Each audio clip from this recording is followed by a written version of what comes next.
1, 2, and 3.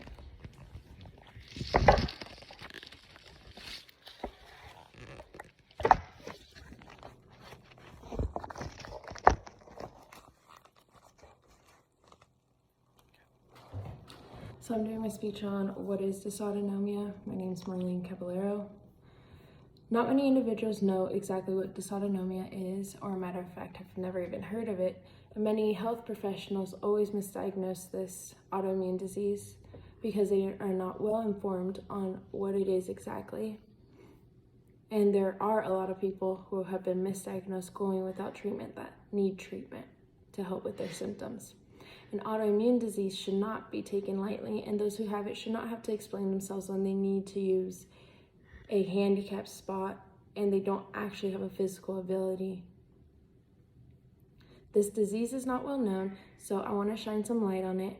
I'll talk about what it is and how it affects those who have it, and the reality of living with dysautonomia. What exactly is an autoimmune disease, you might ask? And although it's a little confusing and hard to follow due to them not being a physical disability, an autoimmune disease happens when the body's natural self-defense system can't tell the difference between good and bad cells, which means the body itself starts to attack good cells as well as the bad cells. There are more than 80 different types of autoimmune disorders, and dysautonomia is one of them. Cleveland Clinic says dysautonomia happens when the nerves in your ANS don't communicate as they should. The question is, how do individuals know they have it? And well, that's a tricky question because not everyone actually has the same symptoms. Some may have a racing heart rate, fainting when they stand up from laying down or sitting, excessive swelling, no sweating at all, etc. These are just a few of the symptoms that come to mind when thinking about dysautonomia. If dysautonomia affects individuals like this, then how can they live and cope with it? And treatment is the best option for these individuals so they can get through everyday life. This is one of the pictures from Dysautonomia Project that show what dysautonomia actually affects in the body, throughout the body and different organs that is affected.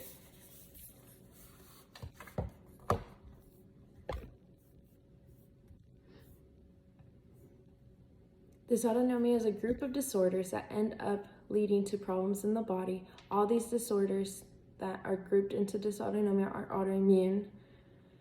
Sometimes they end up being very common symptoms and that people just brush off that don't think anything's wrong, like a headache. They'll take ibuprofen or Tylenol for it and just brush it off without actually thinking something could be wrong with them internally. The Dysautonomia Project states that dysautonomia is an invisible disease or illness, maybe one of the most misdiagnosed medical conditions of all time. The biggest problem with an automatic medicine today is the lack of knowledge about dysautonomia in communities, especially community-based healthcare professionals. A lot of times people ask if it's possible to have a normal life and what are the changes that occur in someone's life due to having this illness. And the answer is one must be careful when getting up. One must take in account their different symptoms that they're having and make sure that they're talking to their healthcare provider about the new symptoms or symptoms that keep progressing. According to Medical News Today and Dysautonomia International, dysautonomia affects more than 70 people worldwide. And this is some of the things that dysautonomia does in the body, the sympathetic and the parasympathetic systems. As you can see, there's an increased heart rate, the way they breathe, etc. And this picture is from Dysautonomia International. Although dysautonomia is not very well known, many people should know more about it, and those who have it should get treatment because it does increase anxiety in someone's life and they could get treatment for that so they don't feel so anxious all the time. It's better to know the signs of what dysautonomia is than not know them at all and not be able to get diagnosed and advocate for yourself or advocate for others that might have it. The symptoms are usually manageable, and once diagnosed, there are treatments that you can have, but there is no cure for this.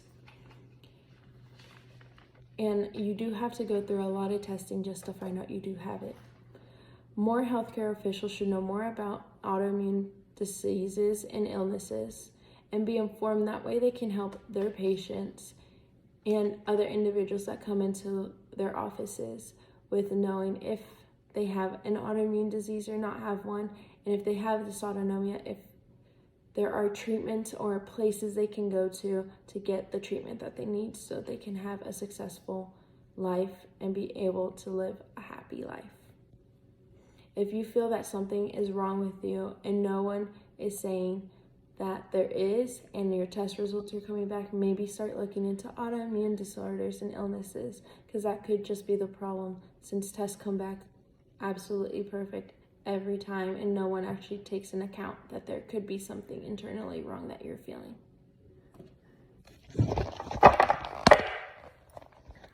1, 2, and 3.